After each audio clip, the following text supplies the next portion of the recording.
I was doing some research on your stats. Statistics. Tell me. You've sold 96 million albums, 658 million singles.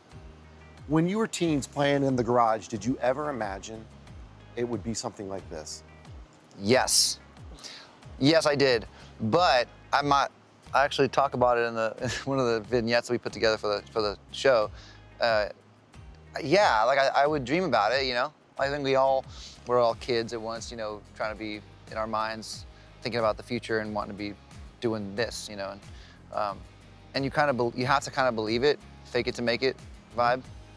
So yeah, I did believe it, but I guess I'm not supposed to say that. I'm supposed to say, oh, I never could have imagined in a million years, but I did imagine.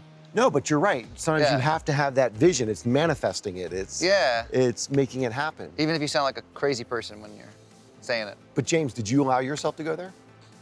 I mean, my main goal was always just to make a living playing music. So this is far beyond anything I ever imagined.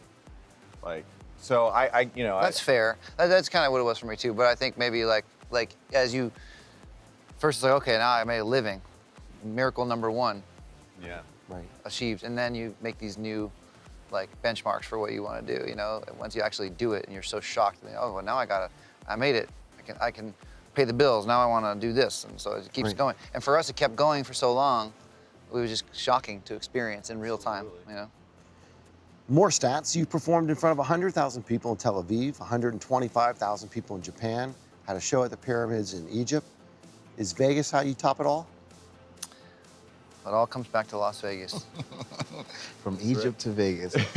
No, I mean, I don't know about top, but it does feel like a sort of a continuation in this story, or a point in this story where we've done it and they've done it longer than me. But even I've been here 13 years, and what we've been able to accomplish is amazing, and I don't think we get to talk about it much.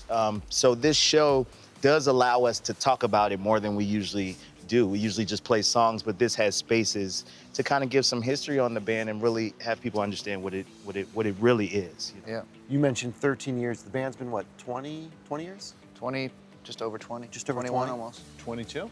Well, I think we've been 2001 is when it officially, Maroon 5 started. Yeah, and then our first album came out in 2002. Does it feel like 20, or does it feel like it all started yesterday? It feels like 100. Right? It just feels like it just feels like a constant. It feels like both to me. Breathing, or like forever and just yeah. Like, do you really remember life before it?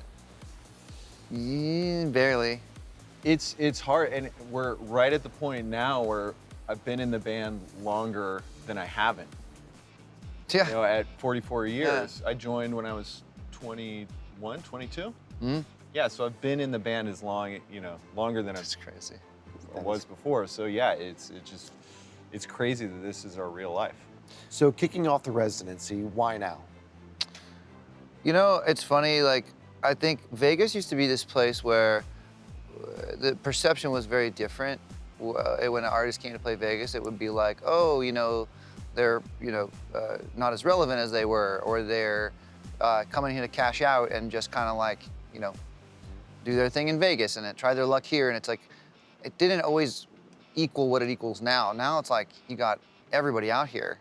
And I think that I hesitated for a really long time just to even have the conversation, just because I had that stigma attached. You know, it used to be people were kind of put out to pasture, there's no better way to say it, unfortunately. But now it's like so relevant again, and you have like the Brunos and Adele and everyone coming back, and Usher and all these people, big artists, huge artists coming back and doing these residencies, all these people. So the perception of that has changed. And I think that it's now a place you can go and really thrive and feel like it's just something, I don't know, it just feels good. It doesn't feel like a step backwards, it feels like a step forward for us. Are you guys Vegas fans, gamblers? Which one of you would be the whale at the table, and who would be the cooler?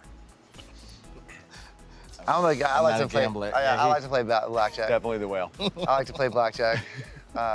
But I don't, honestly, I used to go gamble when I was young and be a lot more willing to lose money. And now if I lose like $100, I'm like, man, what the is wrong with me? In my old age, I've gotten soft, I think. So. I lost $200 on the UCLA game, so I'm out now. It's exciting. But it was exciting. It was You know fun. your limits. You're like, I'm done. When can we expect new music, new album? We got something coming. We're working on it right now. Song, special one. It's all I will divulge. Ah, But secrets. it's great. I think it's one of the best things we will have put out in a long time. Okay. Last question. You mentioned last night during the show, the parents were here, the wife's here, the kids were here. Yeah. Would you ever pull the Mark Wahlberg and just move the family to Vegas? We're actually like staying close by to him and his fam.